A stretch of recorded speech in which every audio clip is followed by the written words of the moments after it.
Okay दोस्तों, तो अब कुछ क्वेश्चंस हम लोग ट्राई करते हैं। तो पहला क्वेश्चन देखते हैं क्या बोला है। फर्स्ट क्वेश्चन में ये बोला है, जो एक पार्टिकल को मैं एक टावर से अपवर्ड डायरेक्शन में फेंक रहा हूं। ठीक है, ये टावर जो है वो है मेरा हाइट h,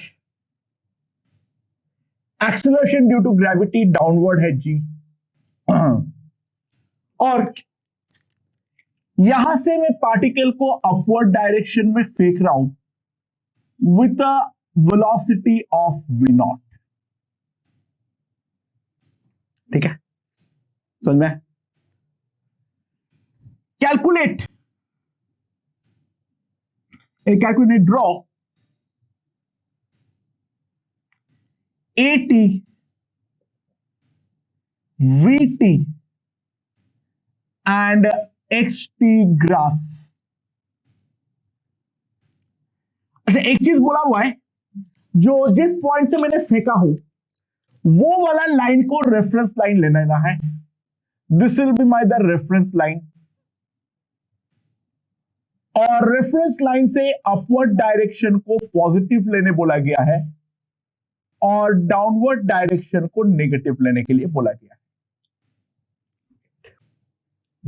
ओके, तो ये वाला ग्राफ हम ड्रॉ कैसे करेंगे? सबसे पहली बात, हमें कुछ चीजें चाहिए होंगे, वो सारे चीजें पहले हमें कैलकुलेट कर लेनी पड़ेगी विद द हेल्प ऑफ जो हमारा काइनेमैटिक्स के नॉलेज है उससे। जो बातें हैं, नंबर 1, किस टाइम पे जाके स्टॉप होगा, यानी एक बार तो पहले ऊपर जाएगा, मैं वो वाला टाइम को मैं t1 लिखता हूं, right? So 0 equals to v0 minus g of t1, so t1 equals to v0 by g, यानी upward motion v0 by g तक चलता रहेगा, राइट?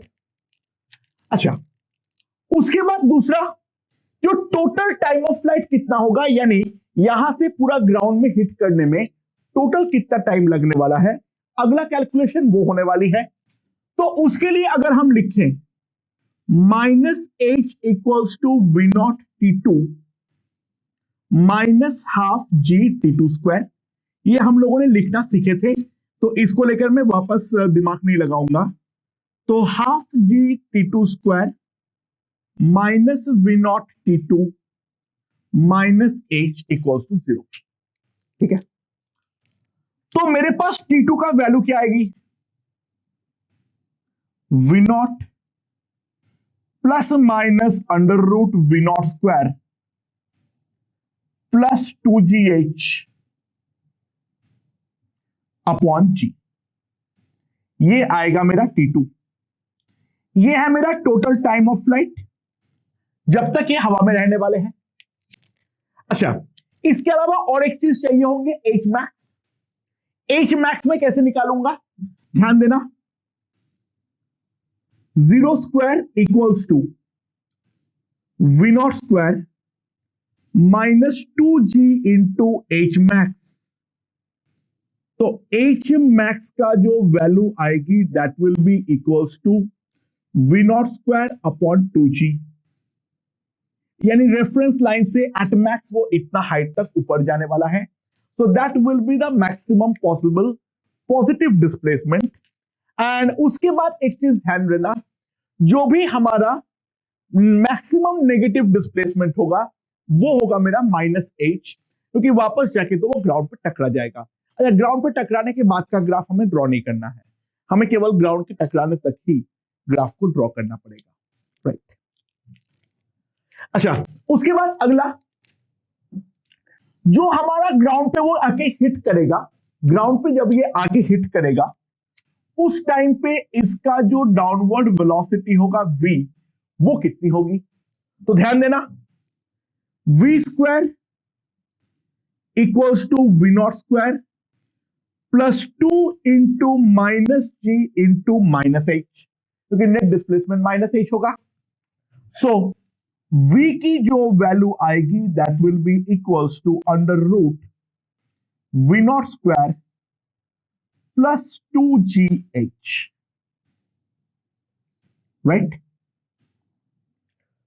ओके, अब ये सारे इंफॉर्मेशन को निकाल लेने के बाद अब हम लोग सारे के सारे ग्राफ को ड्रॉ करने का ट्राई करते हैं। दोस्तों, एक्सीलरेशन टाइम ग्राफ सबसे ज्यादा आसान है। एक्सीलरेशन हमेशा डाउनवर्ड जी है, यानी एक्सीलरेशन हमेशा माइनस जी है।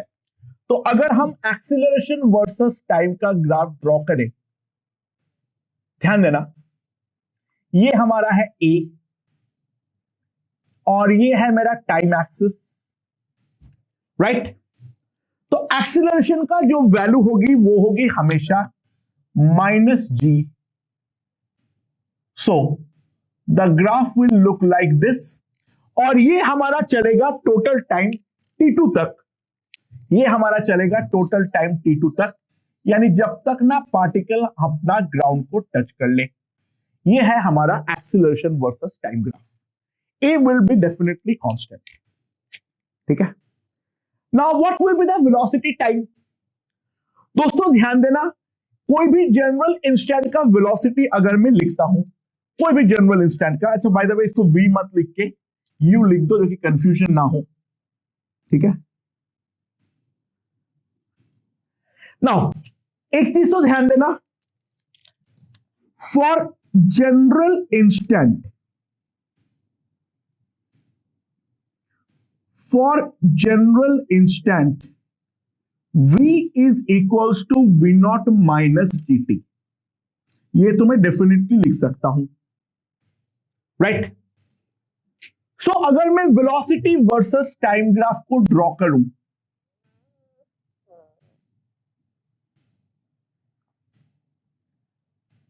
ओके, ना ध्यान देना, ऑब्वियसली बात है, एक्सीलरेशन नेगेटिव है तो वेलोसिटी हमेशा स्ट्रिक्टली डिक्रीजिंग होगी, और एक्सीलरेशन जो है वो हमारा कांस्टेंट होने के कारण वेलोसिटी वर्सेस टाइम ग्राफ जो होने वाला है, that is going to be a straight line. So graph will be a decreasing straight line. तो यहां पर जो वेलोसिटी है, ये वाली वैल्यू है, ये है v versus t। Initially t equals to 0 पर वेलोसिटी है v नॉट, ठीक है? ये है मेरा t इक्वल्स टू t2, ये है मेरा t equals to t2, right? Now initially वो पॉजिटिव वैल्यू रहेगी, t2 पे जाके 0 हो जाएगा, t1 पे जाके 0 होगा, फिर v का जो मैग्नीट्यूड आएगा वो जो भी आए, डायरेक्शन डाउनवर्ड होने के कारण v अब मेरा नेगेटिव हो जाएगी, और t1 से t2 तक वो नेगेटिव डायरेक्शन के अलोंग चलने वाली है। So graph will look like something like this, right?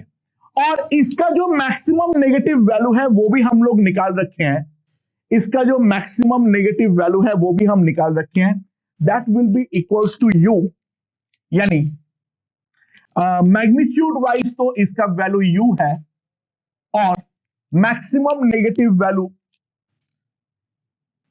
ये आने वाली है, that will be equals to minus u, that is minus under root v naught square plus 2gh। ये हमारी ग्राफ होने वाली है, और ये है टाइम t1, और t1 का value I know v not by g, और t2 का वैल्यू आई ऑल्सो नो। तो ये हो गया हमारे पास वेलोसिटी वर्सेस टाइम ग्राफ, ठीक है? समझ में आया?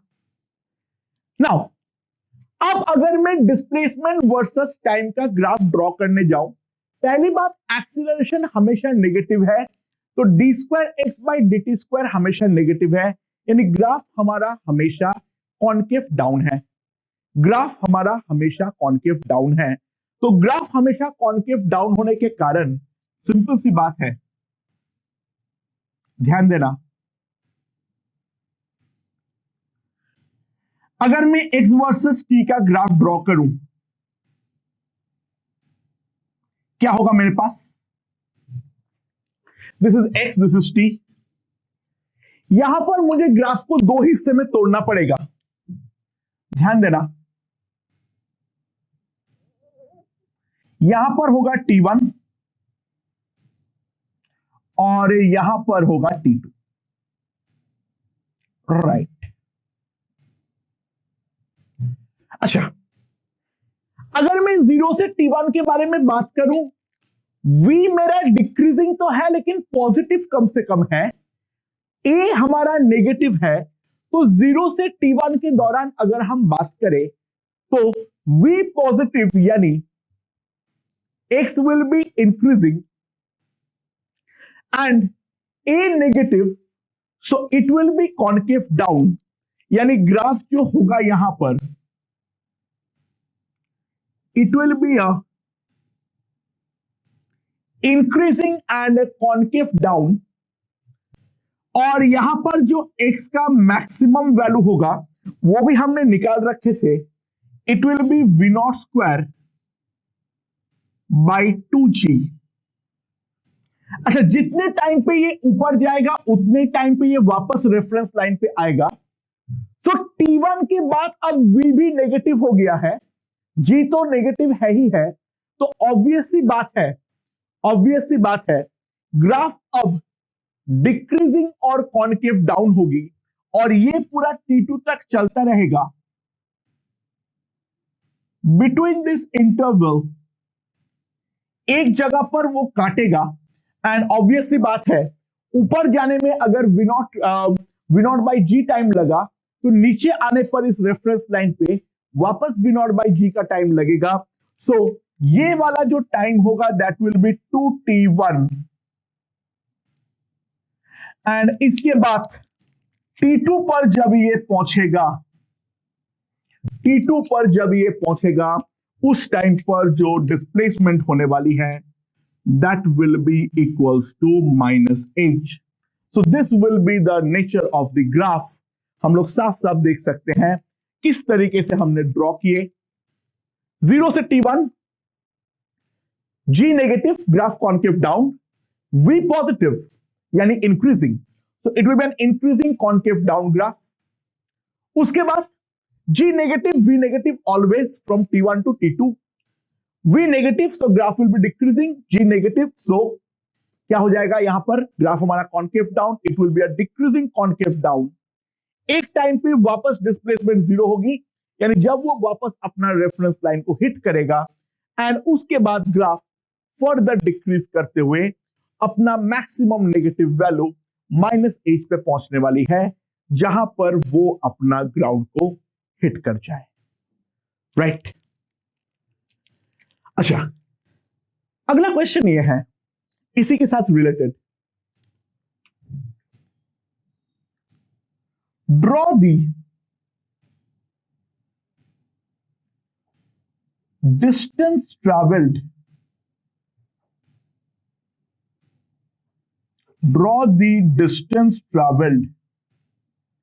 Time graph. Draw the distance traveled time graph. Okay, ध्यान देना, एक बात, 2-3 बातें पर ध्यान देना पड़ेगा। डिस्टेंस ट्रैवल के लिए पहली बात तो ये है, we need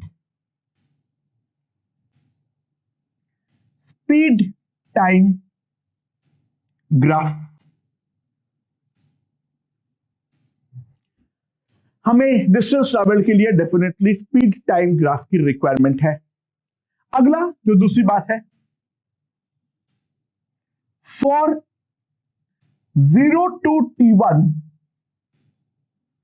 G is a retardation, for T1 to T2 ध्यान देना G is acceleration। 0 से T1 के लिए G जो है वो हमारा रिटार्डेशन है, बट जो हमारा T1 से T2 है G हमारा डेफिनेटली क्या है, एक्सीलरेशन है। स्पीड टाइम ग्राफ जब हम ड्रॉ करेंगे तो इन मुद्दों पे हमें डेफिनेटली ध्यान देनी पड़ेगी। राइट? ओके, अब ध्यान दो क्या हो रहा है। अगर मैं स्पीड वर्सेस टाइम का ग्राफ ड्रॉ करूं, speed can never be negative. This is speed, and this is time. So यहां पर इनिशियली स्पीड था v0, तो टाइम t1 तक तो इसका स्पीड हमारा डिक्रीज करता रहेगा, and after that the speed will increase from t1 to t2, और इंक्रीज करते हुए वो अपना मैक्सिमम वैल्यू जो है वो u लेने वाला है। ये है हमारा स्पीड वर्सेस टाइम। जो नेगेटिव वाला पार्ट है उसको पोंछ डालो और उसको ऊपर ड्रॉ कर डालो, ये हमारा स्पीड टाइम है। अच्छा, दूसरा, अगर मैं स्केलर एक्सीलरेशन वर्सेस टाइम बनाऊं, स्केलर एक्सीलरेशन वर्सेस टाइम अगर मैं ग्राफ ड्रॉ करूं, तो ध्यान देना, for the time 0 to t1 अगर हम बात को समझे, वहां पर g डेफिनेटली एक रिटार्डेशन की तरह काम करेगा। यानी यहां पर ग्राफ किस प्रकार का होगा, यहां पर जो ग्राफ है उसका वैल्यू रहेगा -g, और जब ये t2 तक पहुंचेगा तब उसकी वैल्यू रहेगी +g, राइट। उसके बाद तो ये एक्सीलरेशन की तरह बिहेव करेगा, जो इसके ग्राफ में भी एविडेंट है। पहले स्पीड जो है वो डिक्रीजिंग है, उसके बाद जो स्पीड है वो हमारा इंक्रीजिंग ग्राफ बनने वाली है। सो अगर मुझे ड्रॉ करने बोला, देखो distance can never be negative, तो अगर मैं प्लॉट करना चाहता हूं डिस्टेंस वर्सेस टाइम, तो ये ग्राफ को मुझे दो पार्ट में तोड़ना पड़ेगा। वो क्या क्या है, फ्रॉम 0 टू t1 और दूसरा फ्रॉम t1 टू t2। तो ये है मेरा टाइम t1 और ये है मेरा टाइम t2।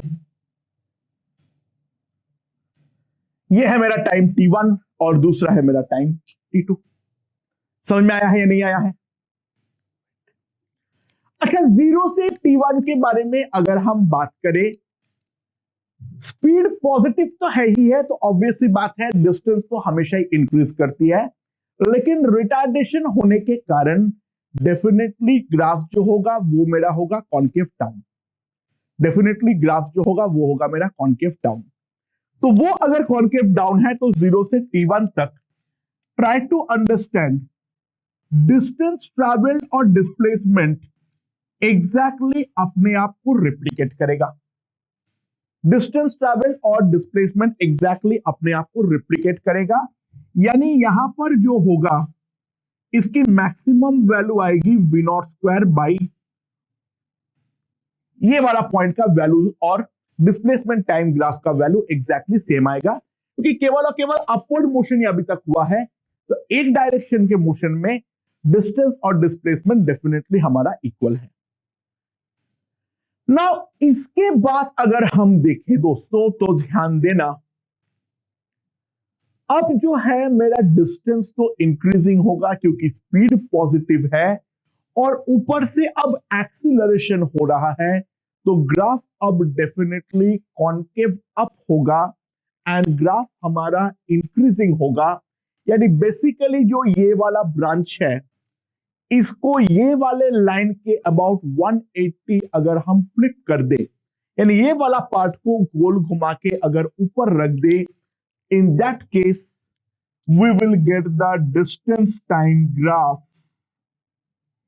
तो ये अपना कॉन्केव अप और इंक्रीजिंग होने वाली है, एंड इसके बाद ये मैक्सिमम वैल्यू पे पहुंचेगा जब ये ग्राउंड को हिट कर जाएगा, और टोटल डिस्टेंस ट्रैवल ध्यान देना v0² by 2g, v0² by 2g, that is v0² by g plus h। तो मैक्सिमम वैल्यू हमारे पास आ जाएगा v naught square by g plus h. V naught square by g plus h, ये हमारा maximum value होने वाली है। तो ये होगा हमारा डिस्टेंस टाइम ग्राफ। तो अगर मुझे डिस्टेंस टाइम बनाना है, मुझे डिस्प्लेसमेंट टाइम बनाना है, तो हम किस तरीके से प्रॉब्लम्स को अप्रोच करेंगे, आई होप वो वाला चीज हमारा पूरी तरीके से समझ में आ चुका है, राइट। तो अगला क्वेश्चन देखते हैं क्या बोला है, लेट्स सी। इस वाले क्वेश्चन में क्या है, ध्यान देना। एक गाड़ी है, a car starts from rest.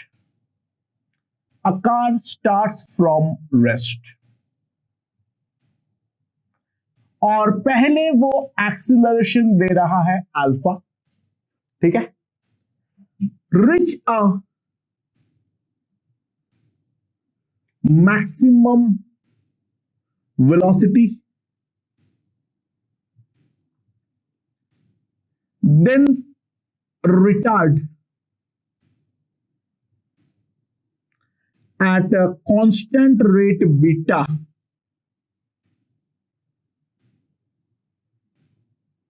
then retard at constant rate beta to come back to rest. Constant rate beta से उसको वापस आ रहा है रेस्ट पर, ठीक है। टोटल टाइम टेकन, जो हमारा टोटल टाइम लग रहा है,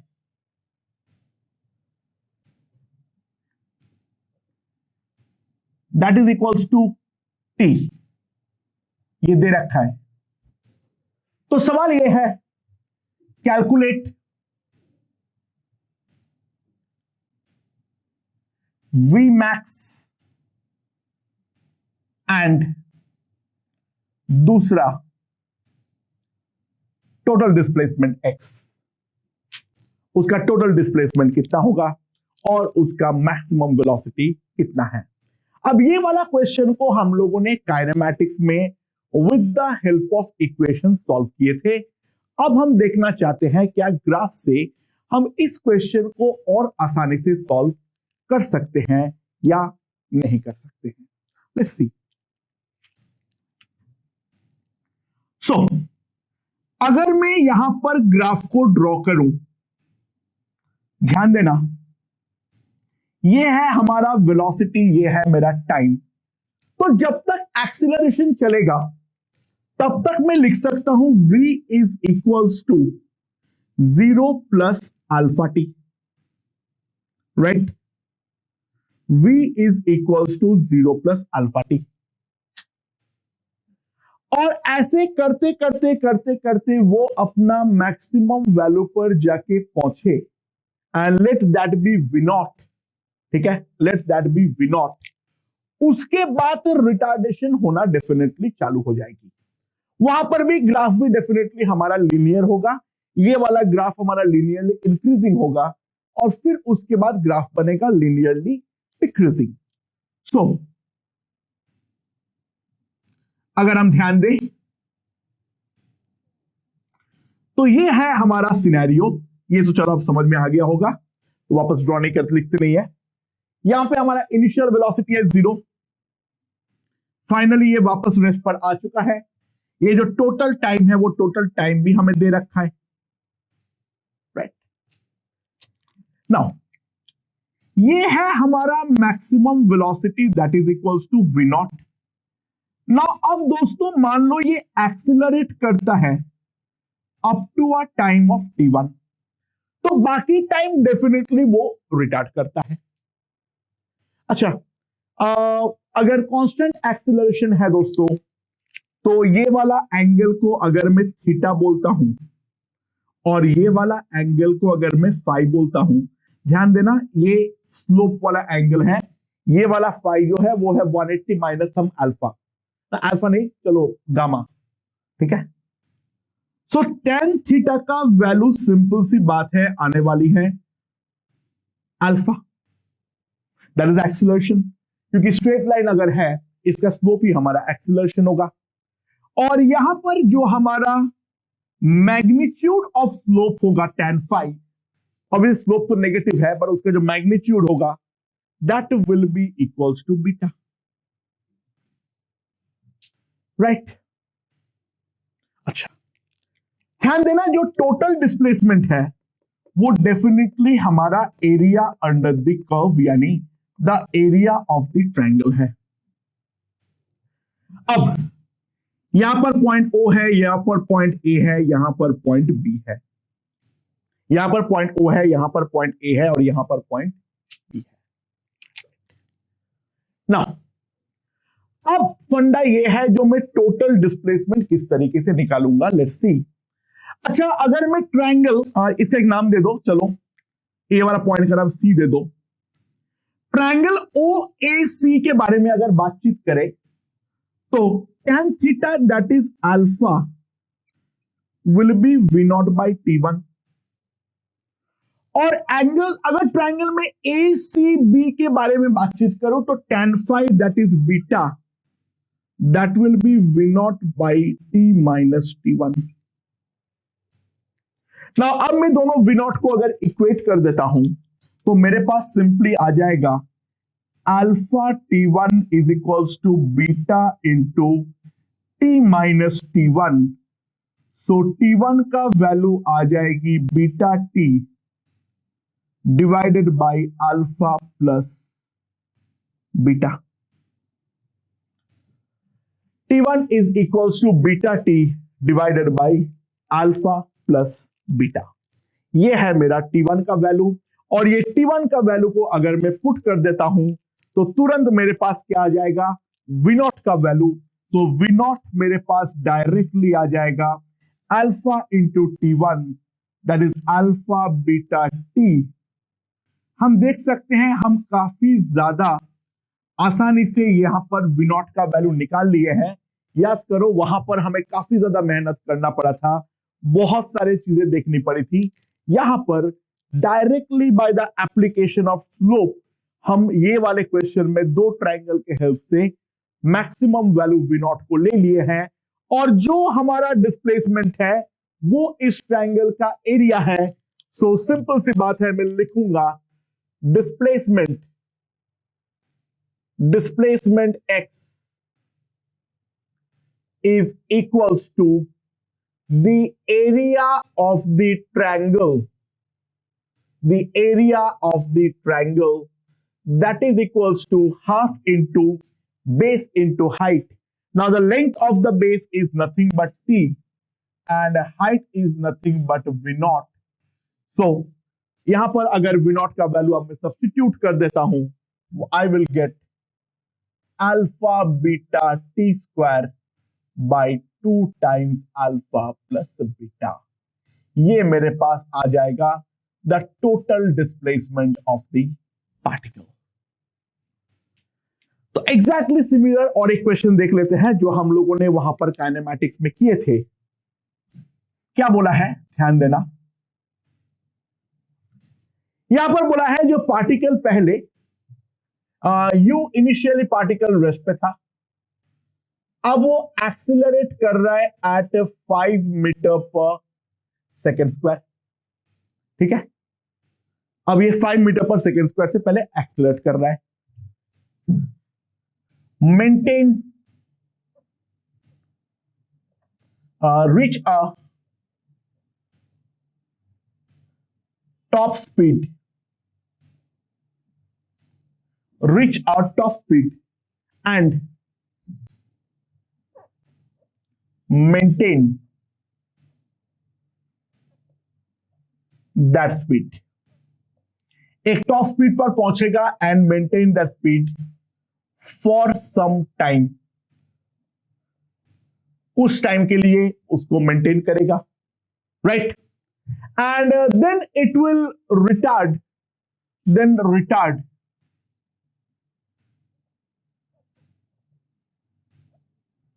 at a rate 10 metre per second square. ठीक है, total time taken, total time taken ये दे रखा है 25 सेकेंड, 25 सेकेंड में टोटल ये मूवमेंट हुआ है। And total displacement is equals to 500 metre. Total displacement जो है वो हमारा 500 मीटर के इक्वल होगा। तो दो सवाल है, calculate Vmax and the time for which it moves with constant velocity, right? ये इसका मैक्सिमम वेलोसिटी कितना होगा और कितने टाइम के लिए ये अपना कांस्टेंट वेलोसिटी के साथ मूव किया है। अच्छा, बाय द वे अगर मैं इसका ग्राफ पहले प्लॉट कर लेता हूं फटाफट। सो अगर मैं इसका वेलोसिटी वर्सेस टाइम का ग्राफ को प्लॉट करूं, ये v है और ये t है। तो वेलोसिटी वर्सेस टाइम का ग्राफ को प्लॉट करते हुए इनिशियली ये एक्सीलरेट करेगा at a constant rate, so it will be on straight line, right, increasing straight line. Initially u 0 है, राइट।